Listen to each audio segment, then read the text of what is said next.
Bismillahirrahmanirrahim. Assalamualaikum warahmatullahi wabarakatuh. Ketemu lagi dengan channel Aris TK Prasetya Official.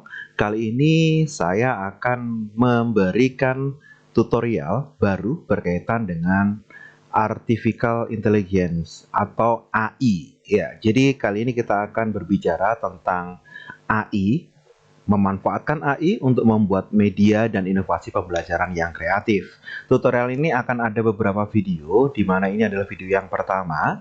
Saya akan menjelaskan terlebih dahulu berkaitan dengan materi teori berkaitan dengan AI. Tutorial ini merupakan bagian dari Diklat Online Ikatan Guru Indonesia dan Sami Sanov yang ke-70 berjudul Memanfaatkan AI untuk Membuat Media dan Inovasi Pembelajaran yang Kreatif. Ini adalah profil saya dan ini beberapa kompetensi yang saya miliki. Dan tahapan dalam diklat kali ini nanti Bapak Ibu akan melaksanakan yang namanya 4 tahapan. Yang pertama, kita akan berbicara mengenal tentang artificial intelligence dan teknologi terapannya. Kemudian, bagaimana memanfaatkan AI untuk membuat media pembelajaran. Yang ketiga, membuat inovasi media pembelajaran menggunakan bantuan AI. Dan yang terakhir, ada penugasan membuat media pembelajaran dengan artificial intelligence. Nah, baik. Sekarang kita akan berbicara tentang apa sih artificial intelligence itu, ya. Jadi kalau kita Artificial Intelligence atau AI itu adalah simulasi kecerdasan manusia yang diterapkan ke dalam sistem komputer atau perangkat mesin lain, sehingga perangkat tersebut punya cara berpikir seperti manusia. Tujuan diciptakannya AI ini adalah untuk meniru aktivitas kognitif manusia seperti cara belajar, melakukan penalaran, mengambil keputusan, dan mengoreksi diri. Nah, sekarang saya akan tunjukkan bagaimana AI itu bekerja. Salah satunya adalah ChatGPT, ya. Jadi ini adalah ChatGPT di mana saya meminta buatkan naskah video pembelajaran tentang Kerajaan Mataram Islam dengan durasi 2 menit. Maka ChatGPT langsung menjawab seperti ini. Ya.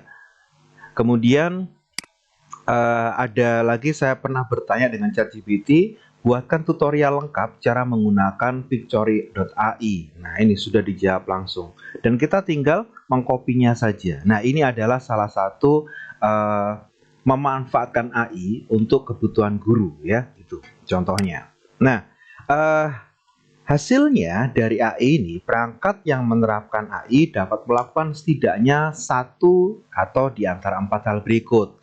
Yang pertama jelas, yaitu adanya acting humanity, ya, humanly, yaitu sistem dapat bertindak seperti manusia. Ada juga thinking humanly, artinya sistem bisa berpikir layaknya manusia. Juga ada thinking rationally, artinya apa?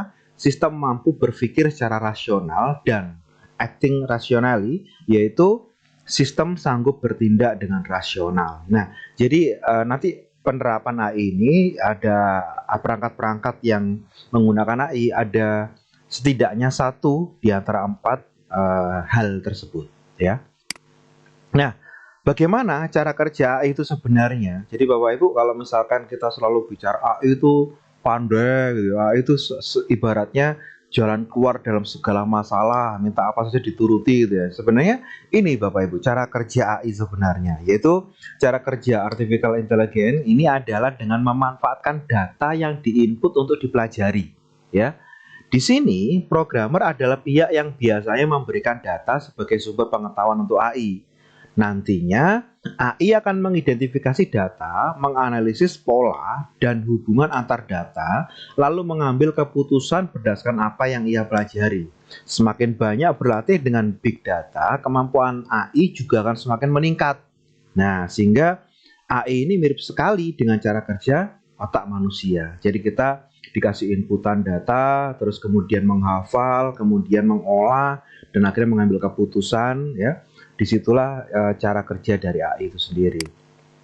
Nah, apa saja jenis-jenis AI, ya? Jadi berdasarkan jenisnya, artificial intelligence ini dibagi menjadi 4 kategori. Apa saja? Yang pertama adalah reactive machine, yaitu reactive machine ini adalah jenis artificial intelligence dengan kemampuan paling dasar. Sesuai namanya, Teknologi kecerdasan buatan ini mampu merespon tindakan, tapi tidak bisa menyimpan memori atau belajar dari pengalaman masa lalu ya. Nah, dengan kata lain, teknologi AI ini tidak mengembangkan fungsionalitasnya serta hanya bisa dimanfaatkan untuk pekerjaan yang sifatnya lebih spesifik.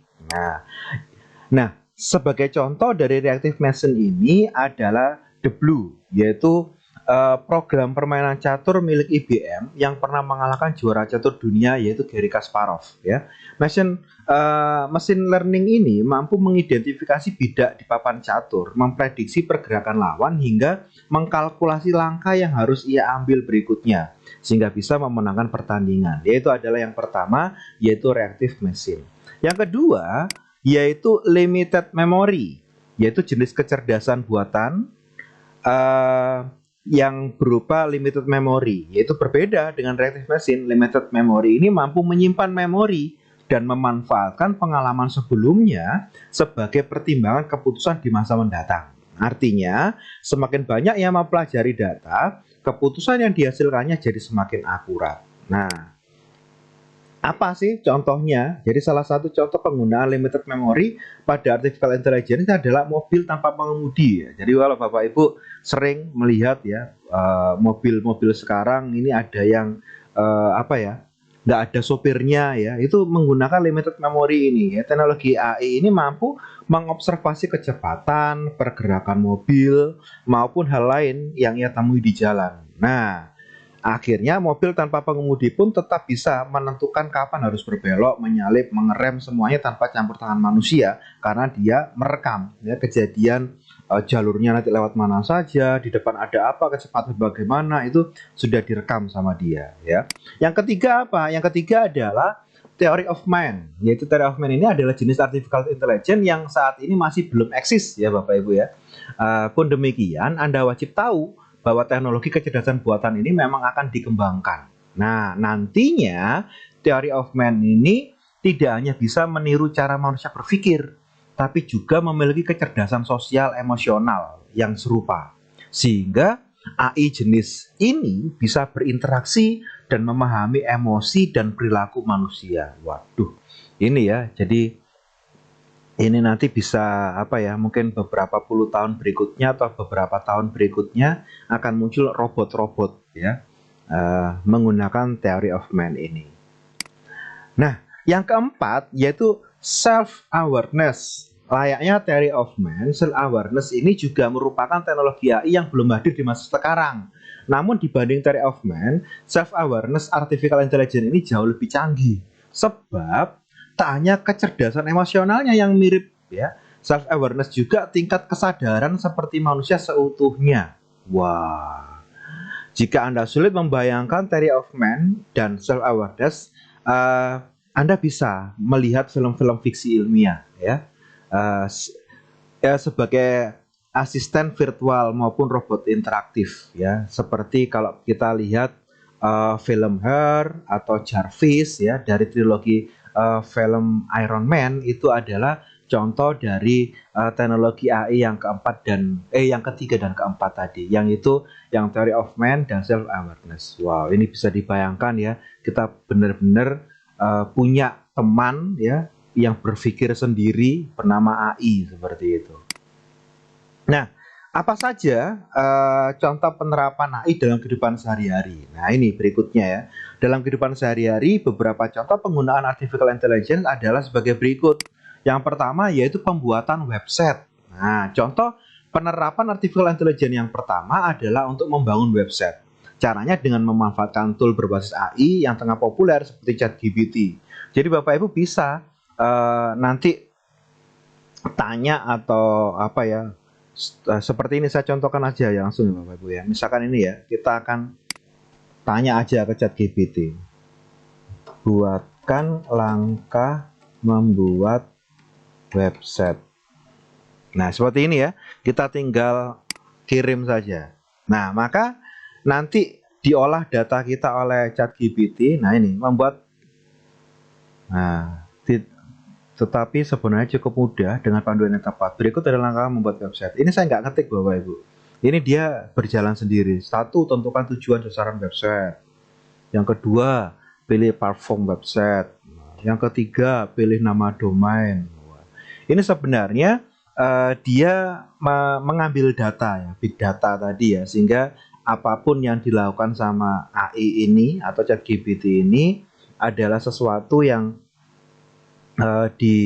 diambil sama dia dari data-data yang ada di internet dan sebagainya. Jadi ini langsung ditulis sama dia. Nah, selama dia bekerja seperti ini ya, ini kalau kita berhentikan langsung bisa ya, stop generating bisa, atau biarkan dia terus menulis gitu ya sampai selesai. Nah, ini bisa bayangkan ya kalau misalkan ini nanti di tangan orang-orang yang nggak bertanggung jawab, misalkan siswa gitu ya, itu pengen ya ditugasi gurunya bikin makalah gitu ya. Buatkan saya makalah tentang, nah itu, ini sudah selesai Bapak Ibu. Demikian langkah-langkah membuat website ya itu. Ya misalkan contoh kalau dipegang sama siswa ini ya, buatkan saya ya, buatkan makalah sosial tentang kemiskinan.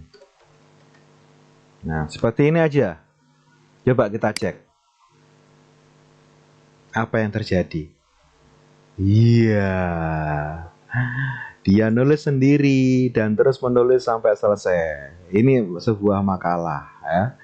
Ini nanti selesai ini ya. Nanti sampai rumusan masalah, sampai datanya muncul semua. Nah, itu adalah contoh ya. Kita tutup saja. Nah, itu pembuatan website.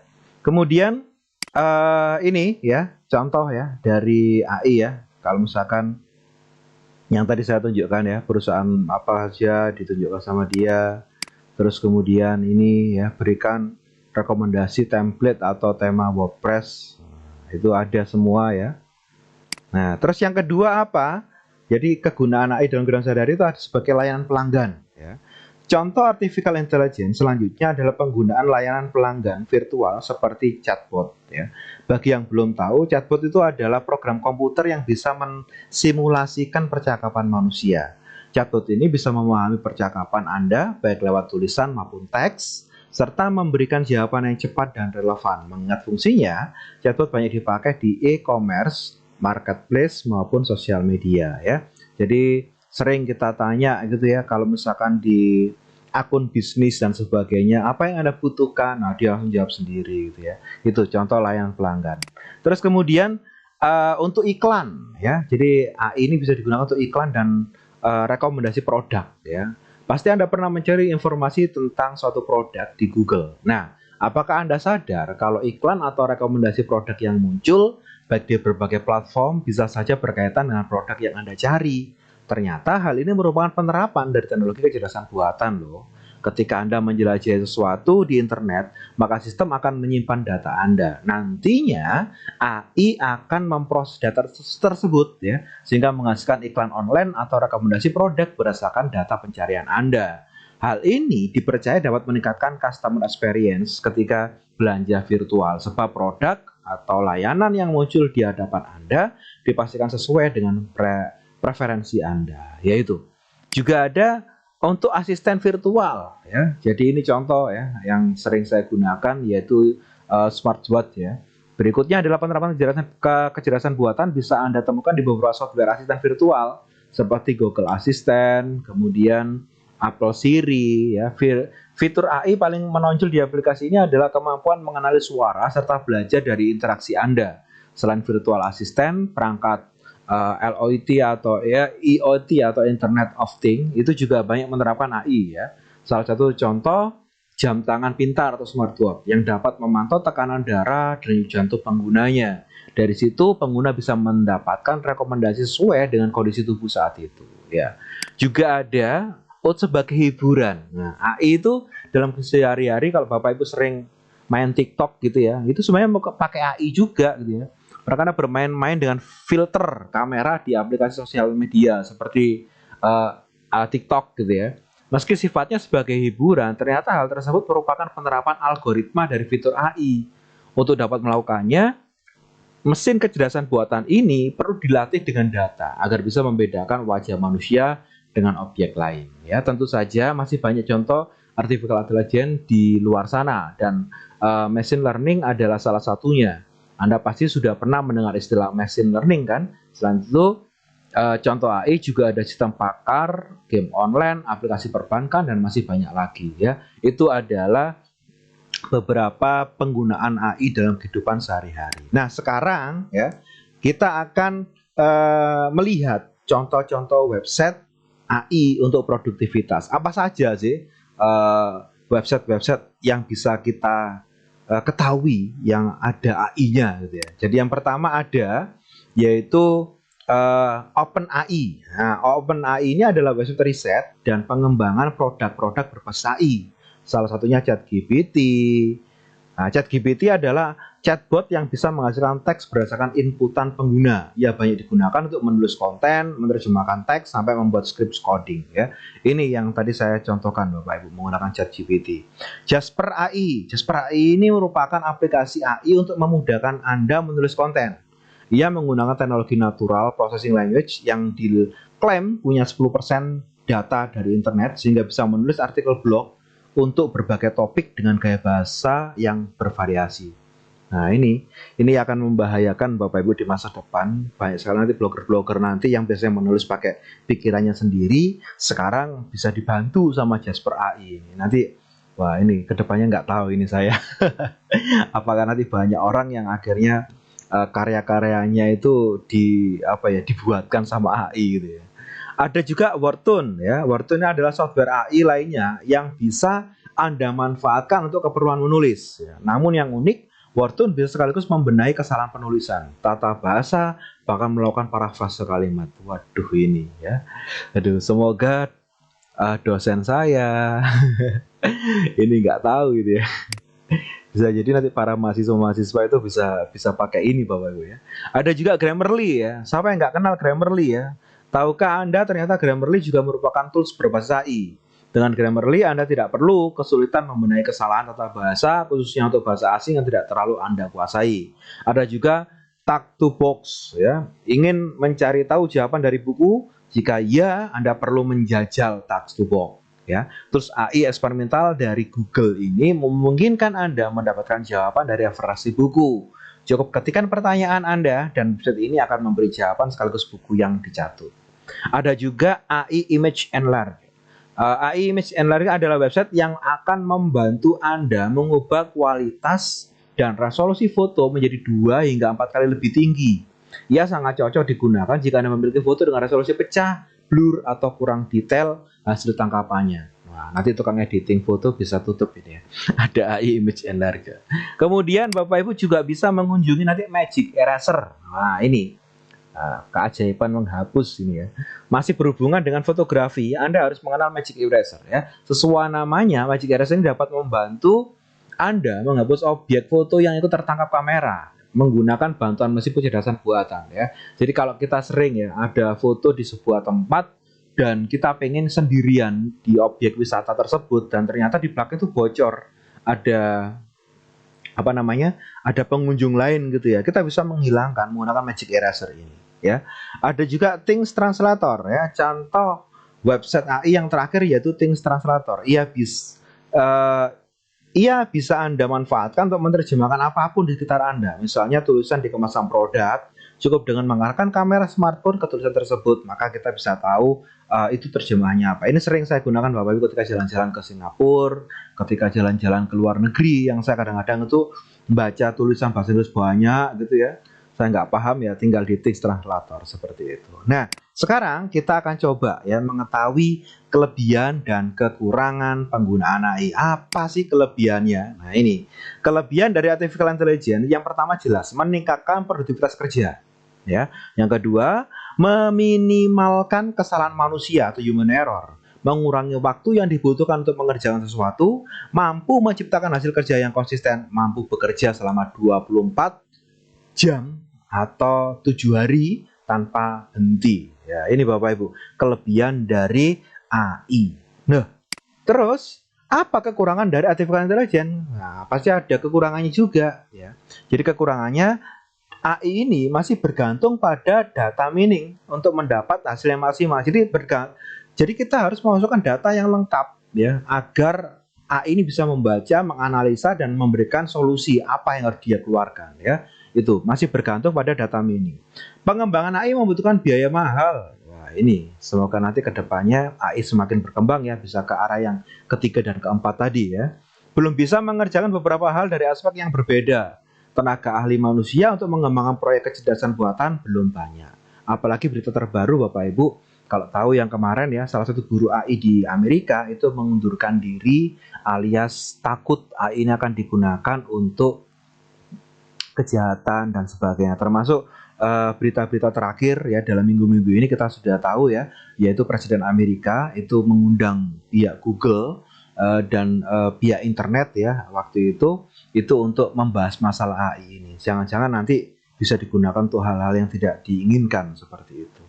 Nah, ini Bapak Ibu, prediksi masa depan teknologi dengan AI ya.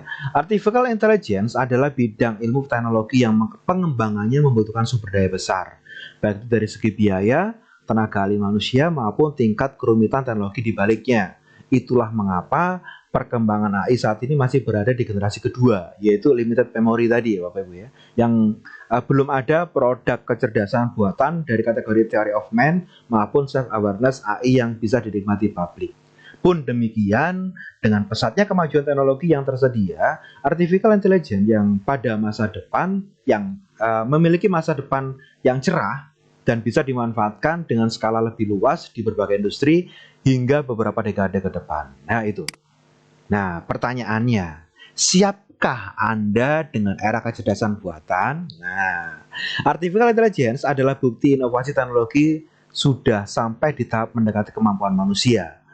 Di tulisan saya ini, Anda sudah mempelajari apa itu AI, contoh penerapan artificial intelligence, sampai prediksi tren AI di masa depan. Nah, meskipun tujuan diciptakannya artificial intelligence ini adalah untuk meniru cara berpikir manusia, Anda sebaiknya tidak perlu khawatir teknologi AI akan menggantikan peran Anda di kehidupan sehari-hari. Sebaliknya, Anda bisa memanfaatkan kecerdasan buatan untuk memudahkan pekerjaan Anda dan menghasilkan sesuatu secara lebih efektif dan efisien. Yaitu Bapak Ibu, itu ya, semoga kedepannya akan bermunculan AI-AI baru dan kita jangan suudon dulu dengan AI. Selama kita bisa memanfaatkan dengan baik, insya Allah otak kita juga akan berkembang. Karena apa? AI aja mau berkembang, masa Anda tidak mau berkembang sebagai makhluk yang paling pintar, mulia di hadapan Tuhan. Seperti itu. Nah, sekarang kita akan membahas materi selanjutnya, yaitu bagaimana memanfaatkan ChatGPT untuk membantu tugas guru dalam pembelajaran. Tapi akan kita lakukan di video yang kedua. Jadi ikuti terus ya tutorial tentang AI ini sampai dengan selesai. Setelah kita tadi belajar tentang materi apa itu AI, kemudian bagaimana kehidupan sehari-hari menggunakan AI dan kesiapan kita terhadap AI dan sebagainya. Sekarang kita akan mempraktekkan salah satu chat AI ya, produk AI yaitu ChatGPT di video yang kedua. Jangan kemana-mana, masih di channel Aris Eka Prasetya Official. Kita menuju ke video yang kedua.